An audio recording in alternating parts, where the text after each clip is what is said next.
Assalamualaikum warahmatullahi wabarakatuh. Yang terhormat Bapak Endang Syarif SHIMM dan Ibu Siti Amirah Makarim SPDMM, kami dari kelompok 12 akan mempresentasikan materi mengenai globalisasi dan permasalahan riba. Saya Ratih Puspitasari sebagai moderator dan presenter 1. Dan rekan saya Siti Sania sebagai presenter 2. Baik, materi yang pertama ada masalah dan jenis-jenis riba, yang kedua pandangan tentang riba, yang ketiga beberapa pandangan tentang bunga bank, yang keempat mengapa Islam mengharamkan bunga, yang kelima contoh balas jasa dari Muhammad sebagai orang yang berutang. Saya akan menyampaikan materi mengenai masalah riba dan jenis-jenis riba. Masalah riba dalam ajaran Islam adalah praktek penyalahgunaan fungsi uang atau penimbang barang-barang pokok untuk kepentingan-kepentingan individual yang dilarang oleh undang-undang Allah. Pengertian riba berarti tambahan pada harta yang disyaratkan dalam transaksi dari dua pelaku akad dalam menukar harta dengan harta.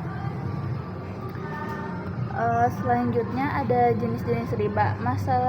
Masih dari sumber buku yang sama, pada Al-Quran dan Hadis, riba dibagi menjadi dua, yaitu riba qard dan riba buyu. Yang pertama riba qard, yaitu riba dalam pinjaman. Riba qard adalah riba yang terjadi pada transaksi utang piutang yang tidak memenuhi kriteria untuk muncul bersama risiko. Hasil usaha muncul bersama biaya. Yang kedua, riba qard juga sering disebut riba jahiliyah atau dalam bahasa sering disebut riba nasiah. Riba nasiah, riba jahiliyah, dan riba qard itu mempunyai makna yang sama. Contoh praktik riba qard adalah setiap produk keuangan yang menggunakan transaksi pinjaman atau kredit berbunga, baik individu ataupun lembaga, misalnya produk perbankan konvensional seperti pembayaran bunga kredit, bunga tabungan, bunga deposito, kredit pemilikan rumah atau KPR, atau cicilan rumah dan lain-lain. Riba buyu adalah riba dalam jual beli, riba yang timbul dari adanya pertukaran barang sejenis yang berbeda kualitas atau kuantitas, atau berbeda waktu penyerahannya atau tidak tunai. Riba dalam transaksi jual beli terjadi ketika ada perjadwalan kembali uang pengembalian yang disertai penetapan harga tambahan yang melebihi dari harga yang disepakatan di awal. Riba buyu disebut juga riba qard. Jual beli semacam ini mengandung gharar, yaitu ketidakadilan bagi kedua belah pihak atas nilai masing-masing barang yang dipertukarkan. Contohnya dalam transaksi jual beli valuta asing yang tidak dilakukan secara tunai atau kuat. Baik, materi yang selanjutnya akan disampaikan oleh rekan saya. Pandangan tentang riba. Riba dalam pandangan Islam berada dalam kelebihan baik dalam bentuk uang ataupun barang. Riba berarti kelebihan atau pertambahan, dan jika dalam suatu kontak penukaran satu barang yang sama, hingga itu disebut dengan riba. Riba disebut juga pembayaran yang dikenakan terhadap pinjaman yang berlaku di mana modal yang berada dalam pinjaman tersebut digunakan. Riba juga merupakan sebagian dari kegiatan ekonomi yang telah berkembang sejak zaman jahiliyah hingga pada sampai saat ini. Sistem pinjam-meminjam pada sistem riba ini banyak menguntungkan kaum pemilik modal karena banyak mendapat keuntungan yang lebih dari yang dipinjamkan. Dari adanya riba tersebut, sehingga Islam melarang atau mengharamkan adanya riba karena menumbuhkan tradisi sodakoh agar tidak ada yang teraniaya karena adanya riba. Dalam kesamaan antara bunga dan riba yang dilarang Al-Quran dan Hadis, tapi masih banyak umat muslim yang masih bergabung dengan bank konvensional yang menggunakan sistem bunga dalam kehidupan.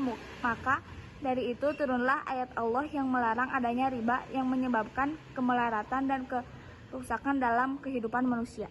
Beberapa pandangan tentang bunga bank. Berbagai pandangan tentang bunga bank di dalam konteks pandangan Islam. Beberapa ulama menganggap bunga bank sebagai riba yang dilarang. Sementara beberapa lainnya memiliki pendapat yang berbeda. Pendapat yang umum adalah bahwa bunga bank termasuk kategori riba yang dilarang, seperti yang dikutip dari ulama salaf, mazhab 4, dan ulama kontemporer. Tetapi, jika melihat konteks masyarakat Arab jahiliyah yang menjadi asbabun nuzul turunnya ayat-ayat tentang riba. Riba yang dilarang adalah riba yang konsumtif atau riba yang menganiaya. Para ulama memiliki pendapat yang berbeda tentang hukum bunga bank konvensional. Beberapa ulama menganggap bunga bank sebagai riba nasi'ah yang dilarang. Tetapi ada juga ulama yang mempersamakan antara bunga bank dengan riba secara mutlak, sehingga hukumnya haram. Dalam konteks ekonomi Islam, memakan riba termasuk salah satu dosa besar. Tetapi praktik riba dalam kehidupan sehari-hari masih banyak masyarakat yang bingung. Beberapa ulama memiliki pendapat yang berbeda tentang hukum bunga bank, seperti ulama yang mempersamakan antara bunga bank dengan riba secara mutlak. Untuk materi yang keempat, yaitu mengapa Islam mengharamkan bunga. Di Indonesia masih banyak terjadi pertentangan pendapat antar para ulama dalam menyikapi bunga atau interest.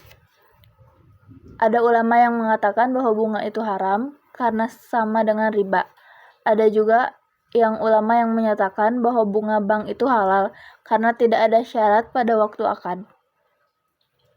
Sedangkan adat yang berlaku tidak dapat begitu saja dijadikan syarat. Ulama yang lain menyatakan bahwa bunga adalah subhat atau tidak tentu halal atau haramnya. Sebab para ulama hukum berselisih pendapat tentangnya. Dalam Al-Quran itu sendiri, yang disebutkan secara jelas adalah haramnya riba, yaitu dalam Al-Quran, ayat 275, yang berkata, dan Allah telah mengharamkan riba.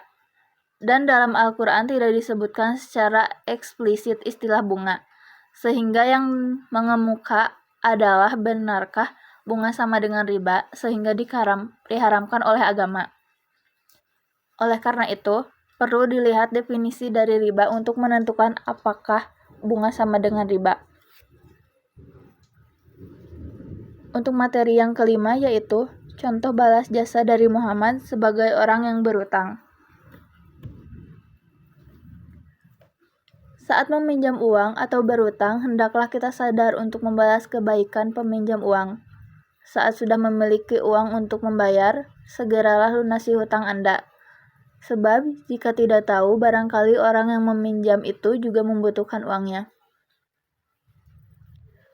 Balas jasa saat berhutang juga pernah dilakukan oleh Nabi Muhammad SAW. Rasulullah pernah berhutang kepada seorang Yahudi bernama Zaid bin Sanah.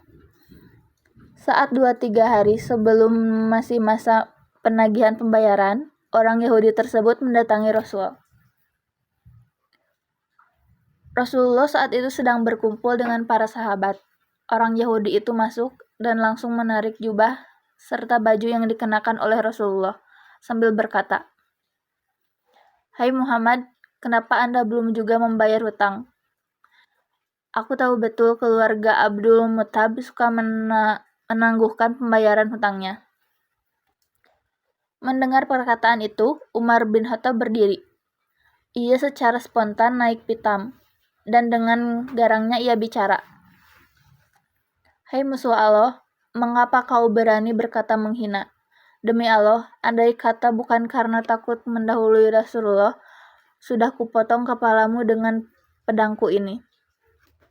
Kemudian, dengan tenang Rasulullah SAW mengingatkan kepada Umar,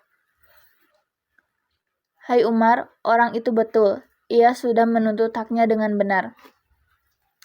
Sekian materi dari kelompok kami. Baik, untuk kesimpulannya yaitu, globalisasi merupakan fenomena yang mengintegrasikan setiap sendi-sendi kehidupan dengan perkembangan ilmu pengetahuan dan teknologi yang mengakselerasi aspek-aspeknya yang menimbulkan keterikatan atau ketergantungan yang erat. Dalam konteks modern, riba merupakan isu yang menjadi perdebatan, terutama dalam konteks ekonomi Islam. Kaum neo-revivalis melihat riba sebagai haram atau dilarang dalam hukum Islam. dan menganggap bunga bank sebagai riba yang haram. Dalam era globalisasi, persaingan yang kompetitif memunculkan kebutuhan untuk menghasilkan produk yang sesuai dengan harapan pelanggan. Dan kualitas menjadi kunci sukses untuk memenangkan daya saing pada pasar global.